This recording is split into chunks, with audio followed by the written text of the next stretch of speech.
तो आप सब कैसे हो? आई होप सो कि आप सब अच्छी होंगे। एग्जाम पॉइंट में आप लोग का स्वागत है। एग्जाम पॉइंट की तरफ से आज मैं आप लोगों के लिए एक सेट प्रैक्टिस लेकर आई हूं जो बहुत ही ज़्यादा इंपॉर्टेंट है, क्योंकि सेट प्रैक्टिस से ही आपको पता चल जाएगा कि आपका प्रिपरेशन कितना अच्छा हो चुका है और कितना आगे तक आपका जा चुका है। तो मैं आपको बता देती हूँ, आज मैं जो सेट प्रैक्टिस करवाने वाली हूँ बीपीएससी के प्रीवियस ईयर्स के एग्जामिनेशन का सेट प्रैक्टिस, यानी कि 66 बीपीएससी का क्वेश्चन पेपर में जो ओरिजिनल क्वेश्चन पेपर है उसी से मैं आपको सेट प्रैक्टिस करवाने जा रही हूँ। मैं आपको बता देती हूँ कि सबसे पहले कि बीपीएससी का पैटर्न क्या होता है। बीपीएससी 3 चरण में एग्जाम लेता है, पहले प्रारंभिक, फिर मुख्य, फिर साक्षात्कार, यानी कि पहले पीटी, मेंस और फिर इंटरव्यू लेता है। पीटी एग्जामिनेशन 150 नंबर्स का होता है और अभी तक बिहार स्पेशल में यानी कि बीपीएससी ने अभी तक नो निगेटिव मार्किंग नहीं रखा है, यानी अगर आपका गलत भी हो जाएगा तभी आपके नंबर नहीं कटेंगे। तो चलिए हम लोग शुरू करते हैं।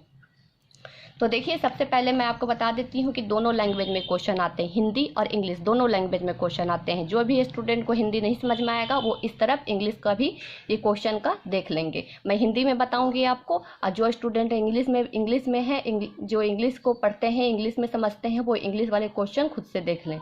तो देखिए, सबसे पहले जो बीपीएससी में क्वेश्चन आया है 66 बीपीएससी में, वो आया है नागरिकता संशोधन कानून कब पारित हुआ। जैसा कि आप जान रहे हैं कि बीपीएससी 66 2020 में एग्जामिनेशन हुआ था। देखिए यहाँ पे लिखा हुआ भी है 2020 में एग्जामिनेशन हुआ था। तो उसी टाइम ये बहुत ही ज़्यादा इंपॉर्टेंट करेंट अफेयर में था कि नागरिकता संशोधन कानून कब आए, कब पारित हुआ। तो इसका देखिए, ये 5 ऑप्शन के साथ बीपीएससी एग्जाम ले रहा है, यानी कि 5वां ऑप्शन होता है इनमें से एक से अधिक या इनमें से कोई नहीं। तो ये 5 ऑप्शन के साथ आप देख रहे हैं, अभी तक 5 ऑप्शन के साथ है, नो नेगेटिव मार्किंग है बिहार स्पेशल, यानी बीपीएससी एग्जाम ले रहा है। तो उसी में देखिए पहला जो क्वेश्चन आ गया है वो नागरिकता संशोधन कानून कब पारित हुआ। तो नागरिकता संशोधन कानून जो पारित हुआ है, इसमें आप ऑप्शन देखिए, इसमें दिया हुआ है 11 दिसंबर 2018, 11 दिसंबर 2019, 11 अक्टूबर 2019, 11 अक्टूबर 2020। तो इसका सही आंसर हो जाएगा आपका ऑप्शन बी, यानी ऑप्शन बी, यानी कि नागरिकता संशोधन कानून 11 दिसंबर 2019 को पारित हुआ था। अब चलिए दूसरा क्वेश्चन देख लीजिए। दूसरा क्वेश्चन मैं आपको बता देती हूँ कि देखिए, इसमें दे रहा है कि 73वां संविधान संशोधन कानून की वैधानिक शुरुआत किस संविधान संशोधन बिल से हुई थी। तो ये देखिए ऑप्शन में 62वां संविधान संशोधन, 63वां संविधान संशोधन, 64वां संविधान संशोधन, या फिर डी में दिखा रहा है कि 64वां से, या फिर ई, या उपयुक्त में से एक से अधिक, एक ए, फिर कोई नहीं। तो इसका जो मेन आंसर हो जाएगा, इसका आंसर ऑप्शन डी हो जाएगा, यानी कि 64वां संविधान संशोधन बिल के तहत ही वैधानिक इस कानून की वैधानिक संविधान संशोधन संविधान में किया गया था। अब चलिए उस तरीके से तीसरा क्वेश्चन देख लीजिए। तीसरा क्वेश्चन का आप देखिए, यहाँ पे तीसरा क्वेश्चन का इंग्लिश में है, यहाँ पे हिंदी में देखिए आप। तो तीसरा क्वेश्चन मैं आपको पढ़ के बता देती हूँ। वर्ष 632 में बिहार के पटना शहर में कौन सी कंपनी ने अपनी पहली फैक्ट्री स्थापित की थी। तो मैं आपको बता देती हूँ कि 1632 में बिहार में पटना शहर में कौन फैक्ट्री, जो ब्रिटिश फैक्ट्री थी, वो सबसे पहले, यानी कि फैक्ट्री स्थापित हुई थी वो डच की हुई थी। डच सबसे पहले ये बिहार में 1632 में बिहार के पटना शहर में अपनी फैक्ट्री बैठाए थे, इसको आप ध्यान रखिएगा। और 1602 में ये डच कंपनी भारत आई थी। 1602 में ये जो डच ईस्ट कंपनी थी वो भारत आई थी, और उस 1602 के बाद आने के बाद 1632 में बिहार के पटना शहर में कंपनी स्थापित की थी। अब चलिए उस तरीके से कुछ फोर्थ क्वेश्चन देख लीजिए। फोर्थ क्वेश्चन पूछ रहा है कि निम्नलिखित में से कौन सा विकेंद्रीकरण की प्रविष्टि नहीं है। तो जब भी अगर आपको नहीं कहीं रहे तो सिंपल आप क्या करिएगा कि वहाँ पर एक मार्क कर दीजिएगा, गोला कर दीजिएगा, और बड़ा सा गोला करने के बाद आपको पता चल जाएगा कि यहाँ नहीं है, यानी निगेटिव कुछ पूछा जा रहा है, पॉजिटिव में नहीं निगेटिव में। इससे आपको क्वेश्चन में बनाने में ईजी होगा। मैं बिल्कुल इसी तरीके से एग्जामिनेशन में करती हूँ, इसलिए मैं आपको बता रही हूँ। तो देखिए फोर्थ क्वेश्चन पूछा गया है कि इनमें से कौन सा विकेंद्रीकरण की प्रविष्टि नहीं है। तो इनमें आप ऑप्शन देख लीजिए, मैं आपको आंसर बता देती हूँ। तो ऑप्शन इसका 3 का, फोर्थ का इसमें हो जाएगा सी। फोर्थ का इसमें हो जाएगा सी, यानी स्थानीय समुदाय के आत्मनिर्भर को नहीं जगाना है, ये और इसका आंसर हो जाएगा। अब चलिए हम लोग फिफ्थ देख लेते हैं। फिफ्थ में देखिए फिफ्थ में यहाँ इंग्लिश में आपको दिख रहा होगा अच्छे तरीके से, इंग्लिश में क्वेश्चन है, हिंदी में देख लीजिए। तो फिर ये पूछा जा रहा है कि ब्रिटिश शासनकाल में संविधान के विकास में कौन सा कानून ऐतिहासिक नहीं था। यहाँ भी देख लिए नहीं है, तो फिर से एक राउंड गोल लगा दीजिए यहाँ पे, ताकि आपको पता चल जाएगा कि यहाँ नहीं पूछा गया है। क्या होता है कि हम लोग क्वेश्चन पढ़ लेते हैं नहीं और हाँ में बहुत कन्फ्यूजन हो जाता है। बिल्कुल मैं इसी तरीके से एग्जाम में करती हूँ, ताकि मुझे पता चल जाए कि इसमें कुछ निगेटिव पूछा जा रहा है, नहीं पूछा जा रहा है। तो देखिए क्वेश्चन पूछ रहा है कि ब्रिटिश शासनकाल में संविधान के विकास में कौन सा ऐतिहासिक नहीं था। तो ये मैं आपको आंसर बता देती हूँ डायरेक्टली, इसका 5 का हो जाएगा डी, यानी कि protection of civil rights act 1955 ये नहीं था। गवर्नमेंट ऑफ इंडिया 1919 था, चार्टर एक्ट 1833 था, रेगुलेटिंग एक्ट 1783 था। तो आप देख लीजिए तीनों सही है, लेकिन डी ऑप्शन गलत है, तो यानी कि नहीं पूछ रहा है, तो इसमें से डी आंसर सही होगा। अब आगे चलिए नेक्स्ट क्वेश्चन देख लीजिए 6। नेक्स्ट क्वेश्चन ये आपका करंट से, अगर आप करंट अफेयर पढ़ते होंगे, न्यूज़पेपर देखते होंगे, तो आपको पता चल जाएगा। जैसे ही मैं क्वेश्चन बोलूँगी तो इसमें क्वेश्चन पूछा हुआ है कि हाल ही में संसद की नई इमारत के निर्माण की बोली किसने जीत ली है। यानी कि जैसा कि आप जानते हैं कि भारत के संसद को नए डिज़ाइन से बनाने के लिए बात हो रही है। तो इसमें बहुत सारी कंपनी के हाथ में दिया जाता है कि कोई भी कंपनी उसका भार उठाए और एक अच्छे तरीके से संसद का निर्माण करे। तो इसमें जो मैं आपको आंसर बता रही हूँ, देखिए ऑप्शन आप देख लीजिए। तो इसमें जो ऑप्शन होगा टाटा प्रोजेक्ट लिमिटेड, यानी टाटा प्रोजेक्ट लिमिटेड को ये दिया गया है कि संसद की नई इमारत को अच्छी तरीके से बनाया जाए। अब आगे देखिए सेवंथ में देख लीजिए, ये पूछ रहा है 7th में कि भारत में संविधान का कौन सा अनुच्छेद भारतीय निर्वाचन आयोग को स्थापना में संबंधित है। तो ये देखिए भारतीय निर्वाचन आयोग में स्थापना में संबंधित है, तो मैं आपको बता देती हूँ। तो ये इसका ऑप्शन 7 का ई हो जाएगा, यानी कि अनुच्छेद 324 के अंतर्गत भारत में संविधान निर्वाचन आयोग की स्थापना से संबंधित है, यानी भारतीय निर्वाचन आयोग का स्थापना अनुच्छेद 334 के तहत किया गया है। आगे आप नेक्स्ट देख लीजिए। नेक्स्ट पूछ रहा है कि वर्तमान में राष्ट्रीय महिला आयोग के प्रमुख कौन है। महिला आयोग पूछा जा रहा है यहाँ के महिला आयोग की प्रमुख कौन है। तो महिला आयोग का प्रमुख रेखा शर्मा है। अब मैं आपको बता देती हूँ कि रेखा शर्मा, ये कल ही का न्यूज है, कल या परसों का न्यूज है। रेखा शर्मा का कार्यकाल 1 साल के लिए बढ़ाया गया है और इस राष्ट्रीय महिला आयोग पर मैंने वीडियो बना रखा है, आप लोग मेरे चैनल एग्जाम पॉइंट पर जाके जरूर देखिएगा। अब आगे चलिए नेक्स्ट देख लीजिए। नेक्स्ट में क्वेश्चन 9 है कि विधि का नियम या कानून का अधिराज का मतलब क्या होता है। यानी विधि का नियम और कानून का अधिराज का मतलब क्या होता है। तो इसका मैं आंसर बता देती हूँ डायरेक्टली, आप लोग देख लीजिएगा ढंग से। तो इसका आंसर हो जाएगा ए, यानी कि सभी के लिए एक कानून और सभी के लिए एक न्याय तंत्र। आप अच्छे तरीके से जानते हैं कि हमारे भारतीय संविधान के अनुच्छेद में बताया गया है कि सभी के लिए एक कानून, लॉ इक्वल टू लॉ की प्रावधान दिया गया है। अब आगे चलिए, उसके बाद देख लीजिए 10th क्वेश्चन देख लीजिए। 10th में पूछ रहा है पंचायती राज संस्थाओं में 29 कार्यों की सूची किस अनुच्छेद के तहत दी गई है। तो पंचायती राज के संस्था के 29, ध्यान दीजिएगा 29 कार्य पूछा रहा है, 29 कार्य की सूची में दी गई है। तो ये 10 का आंसर डी हो जाएगा, यानी कि अनुच्छेद 243 जी। अब मैं आपको बता देती हूँ कि जब भी कुछ ए बी सी डी जी रहता है, तो मान लीजिए जैसे कि आर्टिकल 21 में A B C D F चल गया, यानी उसी में प्रावधान जोड़ते चले जाते हैं। तो उसको ए में, फिर उसको बी में, फिर उसको सी, फिर उसको डी में, इस तरीके से आगे बढ़ा दिया जाता है। तो इसलिए आप कंफ्यूज मत होइएगा, यानी कि मूल बात रहता है 443 के अंतर्गत आता है, लेकिन उसमें पॉइंट के अंतर्गत कर दिया जाता है। तो देखिए पंचायती राज संस्था 29 कार्य की सूची अनुच्छेद डी के तहत, अनुच्छेद 243 के जी के तहत दिया गया है। और जैसा कि आप जान रहे हैं, पंचायती राज भारतीय संविधान के 11वें सूची में रखा गया है, यानी कि भारतीय संविधान की 11वीं सूची में 11वीं सूची में रखा गया है। अब आगे चलिए नेक्स्ट देख लीजिए। नेक्स्ट क्वेश्चन आपको मैं बता देती हूँ। तो नेक्स्ट क्वेश्चन आप देख लीजिए। नेक्स्ट क्वेश्चन देख लीजिए 11th। नेक्स्ट क्वेश्चन में पूछा जा रहा है कि निम्न में से भारत का कौन सा व्यापारिक विश्व बैंक का शीर्ष 100 बैंकों में शामिल है। तो यानी कि भारत का जो व्यापारिक बैंक है, विश्व बैंक में 100 बैंकों में जो शामिल होने वाला बैंक है, उसका वो है बी, यानी भारतीय स्टेट बैंक है, जो 100 बैंकों में शामिल होने वाला बैंक है।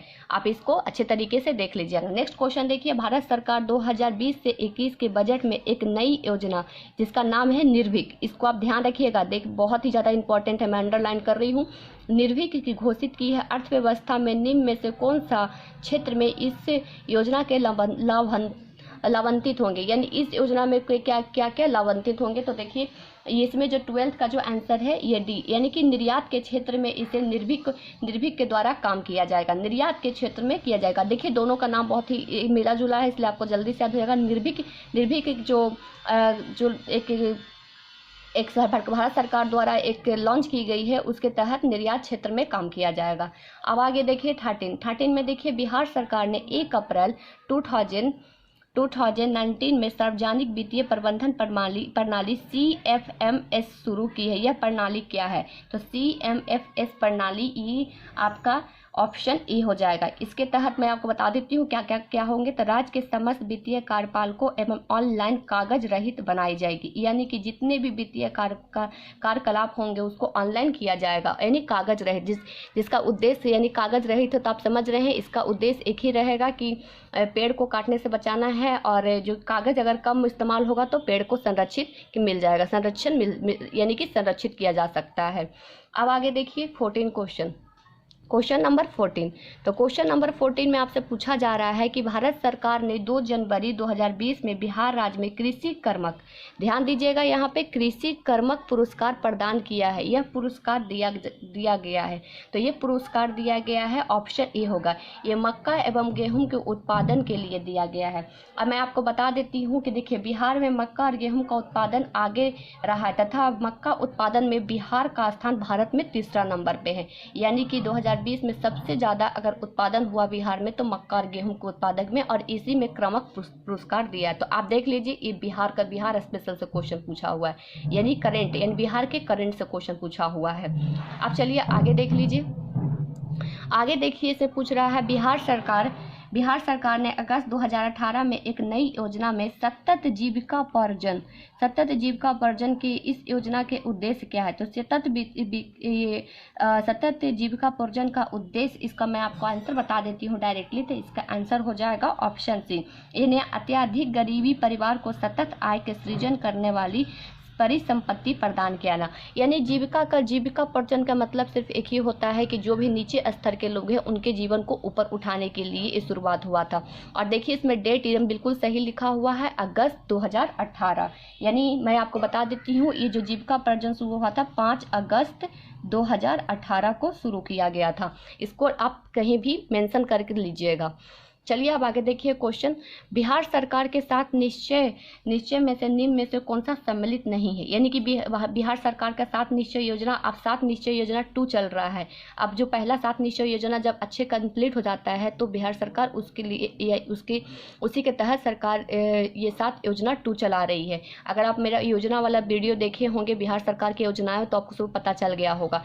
तो इसमें मैं आपको आंसर बता देती हूँ डायरेक्टली। तो 16 का आंसर हो जाएगा डी, जिसमें से नहीं है। तो नहीं है तो मैंने आपको कहा था कि यहाँ पे एक राउंड कर दीजिएगा ताकि आपको पता चल जाए कि नहीं पूछ रहा है। तो देखिए ये जो 7 निश्चय योजना में है उसमें महिला रोजगार है, साफ पानी पीने का भी पूरा प्रावधान किया गया है, सभी परिवारों को बिजली की आपूर्ति देने की बात की गई, लेकिन बाल कल्याण की बात नहीं की गई है। तो इसीलिए आप बिहार सरकार ने 7 निश्चय योजना में कौन सम्मिलित नहीं है? तो बाल कल्याण सम्मिलित नहीं है। अब आगे नेक्स्ट क्वेश्चन देख लीजिए 17 में पूछ रहा है कि बिहार के प्रति व्यक्ति की शुद्ध घरेलू उत्पाद स्थिर कीमतों के देश की तुलना में कम है। वर्ष 2018-19 में यह था, यानी 2018-19 में इसका क्या था, क्या औसत थी? तो मैं आपको डायरेक्टली आंसर बता रही हूँ। देखिए इसका जो औसत था ऑप्शन डी हो गया, यानी कि राष्ट्रीय औसत में 33%, यानी जो राष्ट्रीय औसत है उसमें 33% का भागीदारी बिहार के प्रति व्यक्ति शुद्ध घरेलू उत्पादक में था 1819 में। चलिए अब नेक्स्ट क्वेश्चन देख लीजिए। 18 में आपसे बोल रहा है कि ये भारत में खाद्य प्रबंधन के निम्न में से कौन सा उद्देश्य नहीं है? नहीं यहाँ आ रहा है, जब भी नहीं आए तो यहाँ पे एक राउंड कर दीजिए ताकि आपको पता चल जाए कि नहीं पूछा जा रहा है। तो मैं आपको बता देती हूँ कि देखिए इसका जो आंसर हो जाएगा 18 का जो आंसर होगा वो होगा ऑप्शन डी, यानी कि ऑप्शन डी हो जाएगा। ये ऑप्शन डी, यानी खाद्यान्न को निर्यात नहीं किया जाएगा इसमें, यानी खाद्य प्रबंधन के अंतर्गत खाद्यान्नों का निर्यात नहीं होता, खाद्यान्नों का वितरण होता है, खाद्यान्नों का खरीद होती है, खाद्यान्नों का बफर स्टॉक रख रखाव होता है, लेकिन निर्यात नहीं होता है। अब आगे चलिए देखिए इसमें नेक्स्ट जो आ गया 19वां नंबर क्वेश्चन, यानी पूछ रहा है भारत में राजस्व घाटे का तात्पर्य क्या है। यानी भारत में राजस्व घाटे का तात्पर्य क्या है, तो आप इसको अच्छे तरीके से पढ़ लीजिएगा। मैं आपको डायरेक्टली आंसर बता देती हूँ। तो आंसर इसका 19 का हो जाएगा बी, यानी भारत सरकार ने अपने उन व्ययों को वित्त पोषण के लिए उधार लेने की आवश्यकता है जो पूंजीगत परिसंपत्ति का निर्माण नहीं करते। आप देख रहे हैं किस तरीके से क्वेश्चन पूछा जा रहा है। कुछ तो बहुत ही शॉर्ट है लेकिन कुछ बहुत लॉन्ग है। अगर आप ऑप्शन पढ़ेंगे तो आपको एक से ज़्यादा इसमें आंसर दिखाई पड़ेंगे, लेकिन आपको छांटना है कि आप किस तरीके से इसको छांट कर आंसर ढूंढ सकते हैं। चलिए अब नेक्स्ट क्वेश्चन देख लीजिए। 20वां नंबर क्वेश्चन बोल रहा है कि वर्ष 2019 से 20 में निम्न में से कौन सा देश भारत के सावधानी व्यापारी भागीदारी वाला देश था। यानी कि सबसे ज़्यादा व्यापारी में भागीदारी वाला देश था तो संयुक्त राज्य अमेरिका था। कौन था, तो संयुक्त राज्य अमेरिका था। इसको आप ध्यान रखिएगा। अब देखिए नेक्स्ट आ गया भारतमाला परियोजना, यानी 21 नंबर क्वेश्चन। भारतमाला परियोजना में भारत में निम्न में से कौन सा इंफ्रास्ट्रक्चर के क्षेत्र में नहीं है। तो इंफ्रास्ट्रक्चर के क्षेत्र में नहीं, मैं आपको एक बता देती हूँ इसको भारतमाला, क्योंकि बहुत ज़्यादा इंपॉर्टेंट है। मैं आपको अच्छे तरीके से बता देती हूँ इसको। तो देखिए प्रधानमंत्री नरेंद्र मोदी के द्वारा किया गया था तथा यह एक सड़क परिवहन राजमार्ग मंत्रालय के अधीन काम किया गया है। और इसके जो स्थापना हुआ था, मैं स्थापना लिख देती हूँ, 31 जुलाई 2015 में किया गया था। 31 जुलाई 2015 में। ये एक राष्ट्रीय राजमार्ग विकास परियोजना है। इसके तहत नए राजमार्ग के अलावा उन सभी परियोजनाओं को पूरा किया जाएगा जो अधूरे रह गए हैं। इनमें शामिल किया गया है जैसे बंदरगाह, तो बंदरगाह देख लीजिए, सड़क हो गया, फिर राष्ट्रीय गलियारे व नेशनल कॉरिडोर को शामिल किया गया है। तो इसका जो आंसर हो जाएगा 21 का सी, यानी कि सड़क इंफ्रास्ट्रक्चर को नहीं किया गया, सिर्फ सड़क को किया गया है। इसका जो भारतमाला परियोजना का शुरुआत हुआ था 31 जुलाई 2015 को हुआ था। किसके, नरेंद्र मोदी जी के द्वारा किया गया था, यानी केंद्र के द्वारा किया गया था। अब आगे चलिए नेक्स्ट क्वेश्चन देख लीजिए। नेक्स्ट क्वेश्चन पूछ रहा है आपसे कि भारत में औद्योगिक के क्षेत्र में उपलब्धियों के मापने के लिए निम्न में से कौन सी संस्था औद्योगिक उत्पादन के सूचकांक में जारी करता है। यानी औद्योगिक उत्पादन के सूचकांक जारी करने वाला कौन है, तो ये सब आप पढ़ लीजिएगा। मैं डायरेक्टली आपको आंसर बता रही हूँ। 22 का आंसर सी हो जाएगा। 22 यानी केंद्रीय सांख्यिकी कार्यालय, जिसको CSO के नाम से जाना जाता है। अब आगे नेक्स्ट क्वेश्चन देख लीजिए 23 कि व्यवसाय के लिए सरलता में 2020 की रिपोर्ट में के अनुसार भारत अपने क्रम में सुधार किया है। यानी कि जो व्यवसाय करने की सरलता है 2020 की रिपोर्ट के अनुसार भारत किस क्रम पर है, तो भारत किस क्रम पे है, तो भारत ये 77वां से लेकर 76वां क्रम पे है। यानी कि 77वां से लेकर 63वां क्रम पे आ चुका है। अब आगे देख लीजिए, ये जो मैं आपको बता रही हूँ करंट है, इसको आप ध्यान रखिएगा। करंट से क्वेश्चन पूछा हुआ, आप देख लीजिए सूचकांक पूछा जा रहा है इसमें, यानी कि आपको क्रम पूछा जा रहा है। तो जब भी क्रम होती है तो साल में हर साल इसकी गणना की जाती है, हर साल सूचकांक पढ़ाए जाते हैं। तो देख लीजिए ये करंट का क्वेश्चन, आप इसको ध्यान रखिएगा। अब नेक्स्ट क्वेश्चन देख लीजिए 24 नंबर क्वेश्चन पूछा जा रहा है आपको कि भारत में केंद्रीय बजट के संस्थागत कृषि व साख को प्रभाव बढ़ाने के लिए वर्ष 2020 से 21 के लिए क्या साख लक्ष्य रखा गया है। तो जो साख लक्ष्य रखा गया है 15 करोड़, यानी कि केंद्रीय बजट के अनुसार संस्थागत कृषि साख प्रभाव बढ़ाने के लिए 20-21 के लिए 15 करोड़ रुपए रखा गया है। अब आगे देख लीजिए 25 में पूछ रहा है PM कुसुम योजना का उद्देश्य क्या है। आप यहाँ देख लीजिए PM कुसुम योजना, आप यहाँ पे एक योजना, जब भी योजना से क्वेश्चन आए आप बहुत उस पर ध्यान दीजिएगा, उसको कहीं भी आप नोट में जरूर लिख लीजिएगा।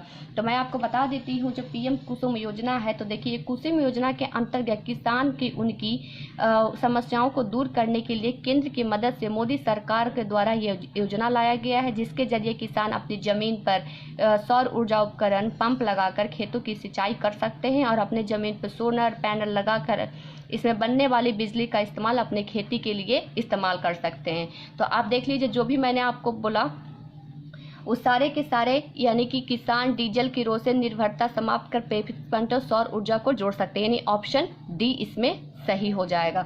यहाँ मैंने मानसून बिल्कुल नहीं बोला, जब भी यहाँ देखिए मानसून है तो बिल्कुल कट जाएगा, साहूकार बिल्कुल कट जाएगा, भारत में फूलों की खेती का संबंधन बिल्कुल तक। कुसुम योजना के अंतर्गत जो काम आते हैं तो मैं आपको बता देती हूँ इसमें जो काम आ रहे हैं, यानी कि जो किसान है उनको समस्या को दूर, अपने खेत पे पंप लगाकर सौर ऊर्जा को उपकरण से बिजली उत्पादन करके अपने इस्तेमाल कर सकते हैं। तो ये जो PM कुसुम योजना हुआ था ये किसानों की मदद के लिए बनाया गया था, आप इसको ध्यान रखिएगा। अब आगे चलिए नेक्स्ट क्वेश्चन देख लीजिए। नेक्स्ट क्वेश्चन देखिए 26 क्वेश्चन बता, इसमें निम्न जोड़ों को सही करें। देखिए यहाँ जोड़ा है, यानी कि किसमें इसमें निम्न जोड़ों को सही करें। तब देखिए विनोबा भावे द्वितीय व्यक्ति सत्याग्रह, CR दास देशबंधु, विलियम बेटसन 1907 में कांग्रेस के सभापति, श्यामजी कृष्ण वर्मा ये पेड़। तो देखिए मैं आपको इसमें बता देती हूँ 26 का आंसर बी होगा, यानी कि सिर्फ यही सही है, बाकी और सब गलत है। अब कैसे गलत है तो मैं आपको बता देती हूँ। देखिए श्यामजी कृष्ण वर्मा जी थे, ये इंडियन हाउस के संस्थापक थे, लेकिन ये पेरिस में नहीं बल्कि लंदन में था।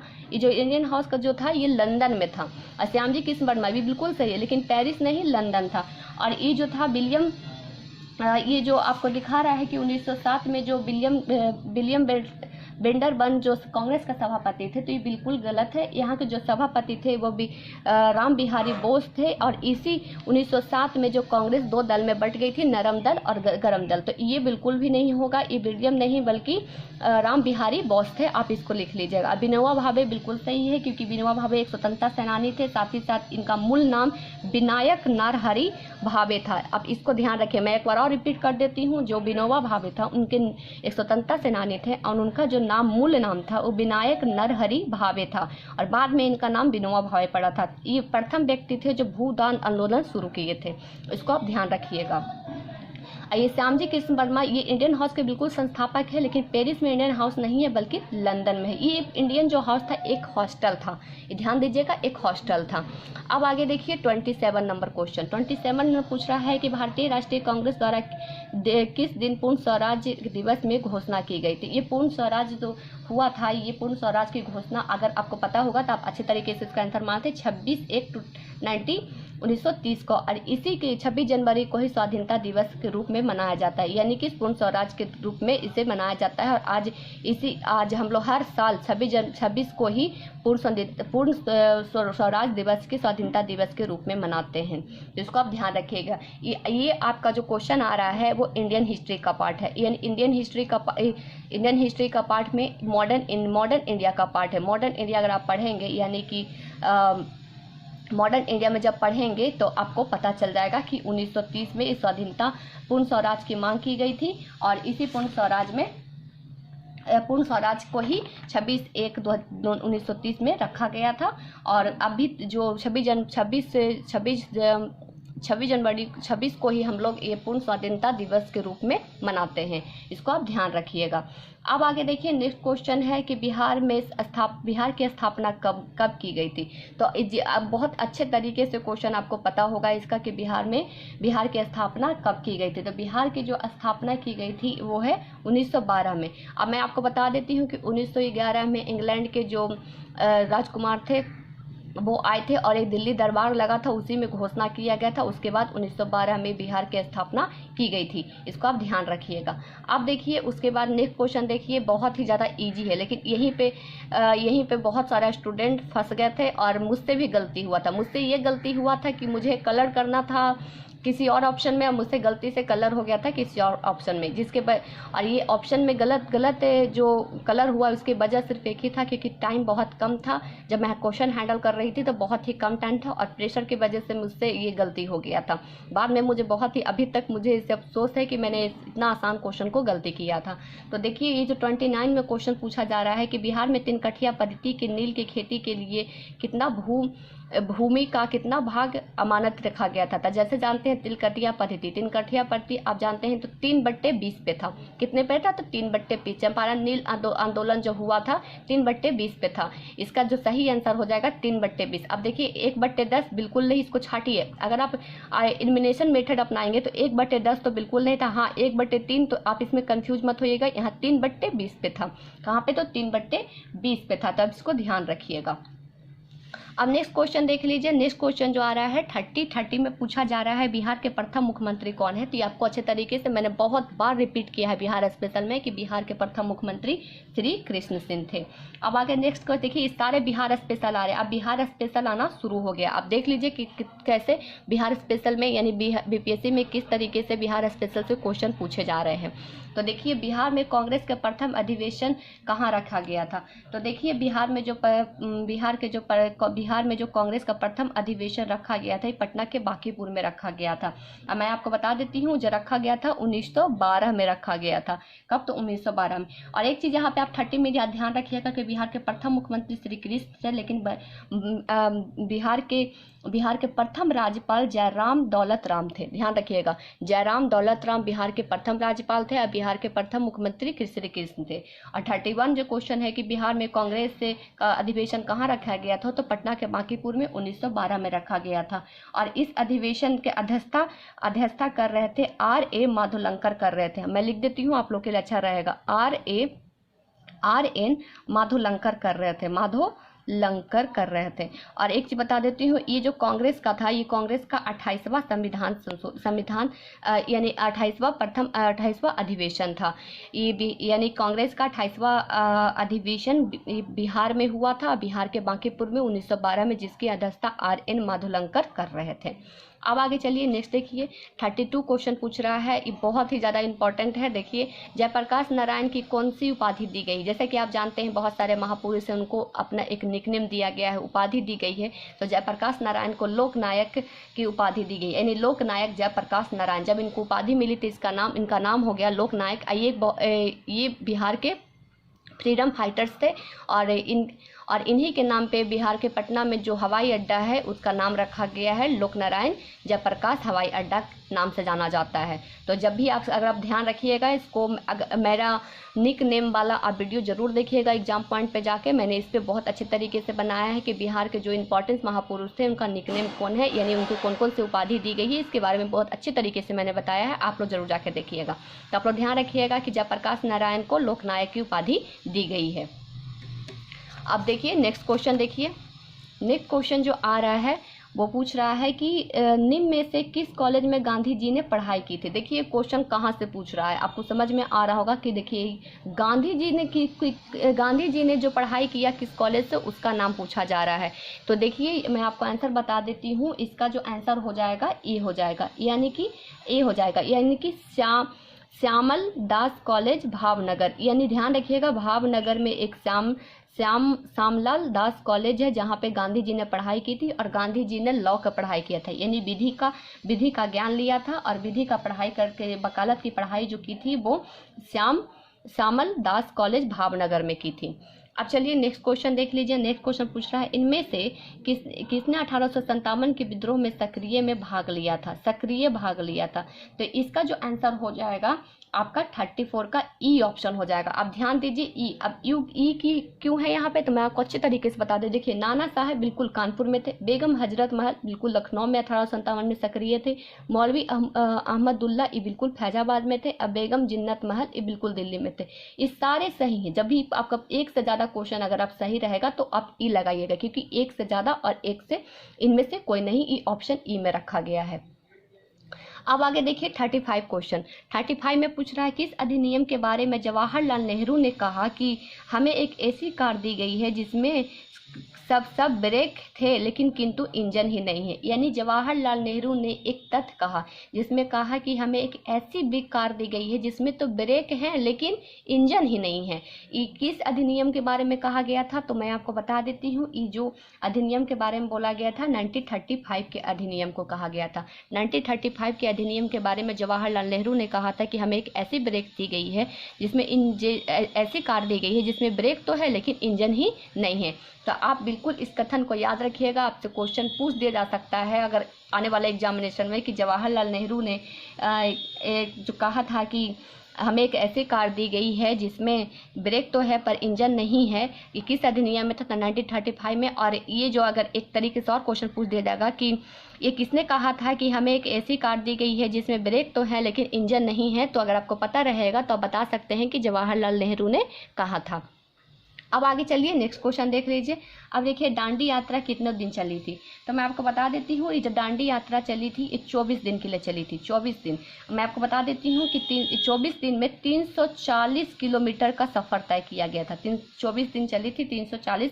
अब यह स्टार्ट हुआ था 12 मार्च 1930 को स्टार्ट किया गया था और 24 दिन में 340 किलोमीटर का सफ़र तय किया गया था। दांडी यात्रा की शुरुआत जो 1930 में 12 मार्च को हुई थी और 24 दिन का सफ़र रहा था, जिसमें 340 किलोमीटर के बाद ये दांडी यात्रा को ख़त्म कर दिया गया था, नमक बनाकर ख़त्म कर दिया गया था। आप इसको अच्छे तरीके से डिटेलिंग में पढ़िएगा, इससे क्वेश्चन 2-3 तरह से आते हैं। अब चलिए नेक्स्ट क्वेश्चन देख लीजिए। 37 में पूछ रहा है कि प्रसिद्ध गीत सरफरोशी की तमन्ना अब हमारे दिल में है, इसकी रचिता कौन है। तो देखिए, सरफरोशी की तमन्ना अब हमारे दिल में, इसकी रचिता, बहुत लोग कंफ्यूज हो जाते हैं, बहुत लोग है चंद्रशेखर आजाद, राम प्रसाद बिस्मिल्ला, इस तरीके से, क्योंकि क्वेश्चन में जो आंसर ऑप्शन दिए हुए हैं बिल्कुल फंसाने वाले ही दिए हुए हैं। मैं आपको सही आंसर बता देती हूँ, इसमें ऑप्शन 37 का ई होगा। आप मुझे कमेंट करके बताइएगा कि सरफरोशी की तमन्ना किनकी रचिता है, मुझे कमेंट करके जरूर बताइएगा। अब चलिए नेक्स्ट क्वेश्चन देख लीजिए। नेक्स्ट क्वेश्चन पूछ रहा है कि बंगाल विभाजन में प्रत्याघात के रूप में कौन सा आंदोलन शुरू हुआ था। बंगाल विभाजन, अब यहाँ देख लीजिए बंगाल विभाजन, तो मैं आपको बता देती हूँ कि 19 जुलाई 1905 को ये बंगाल विभाजन हुआ था। और उस समय के जो तत्कालीन वायसराय थे लॉर्ड कर्जन के द्वारा, यानी लॉर्ड कर्जन के नेतृत्व में ही बंगाल विभाजन हुआ था। इसका उद्देश्य था मुस्लिम बहुल प्रांत को, यानी मुस्लिम प्रांत को बनाना था। और ये जो स्टार्ट हुआ था बंगाल विभाजन 19 जुलाई 1905 में हुआ था। और उस समय जो भारत के वायसराय थे लॉर्ड कर्जन हुआ करते थे। अब 39 देखिए, 39 में पूछ रहा है क्वेश्चन, इनमें से 1945 से लेकर 1946 में दिल्ली में हुए INO, देखिए मैंने इसको यहाँ लिख भी दिया है, INO के मुकदमों को पक्ष में पेश हुए वकील कौन थे। यानी कि INO के जो मुकदमा हुआ था उसके पक्ष में जो पेश किए गए वकील थे उनका नाम था यानी कि भूलाभाई देसाई था। क्या नाम था? तो भूलाभाई देसाई। आप इसको ध्यान, KM मुंशी और भूलाभाई देसाई, इन दोनों में बहुत कंफ्यूजन होगा, तो आप ध्यान रखिएगा। भूलाभाई देसाई थे जिन्होंने 1945 से 1946 में दिल्ली में हुई IN के मुकदमे के पक्ष से, यानी कि IN के मुकदमे के तरफ से ये वकील के रूप में खड़े हुए थे। अब आगे देखिए नेक्स्ट 40 क्वेश्चन, ये बहुत ही छोटा, बहुत ही आसान क्वेश्चन है लेकिन बहुत ही ज़्यादा फंसाने वाला है। मैं आपको बता देती हूँ, देखिए क्वेश्चन 40, मैडम कामा ने भारत के तिरंगे के स्वतंत्रता ध्वज को कहाँ लहराया था। तो मैडम कामा ने जो ये ध्वज स्वतंत्र भारतीय तिरंगा जो लहराया था ये स्टुटगार्ड में हुआ था, स्टुटगार्ड में। अब आप कहेंगे कि यहाँ पे लंदन भी तो हो, लंदन बहुत सारे स्टूडेंट होते हैं लंदन को मारते हैं, तो मैं आपको बता देती हूँ जो स्टुटगार्ड है ये जर्मनी में है। कहाँ है? तो ये जर्मनी में है। तो ये जो मैडम कामा जो थी वो भारत के तिरंगों को स्वतंत्रता, यानी स्वतंत्रता जो ध्वज है इसको जर्मनी के स्टुटगार्ड में फहराया था।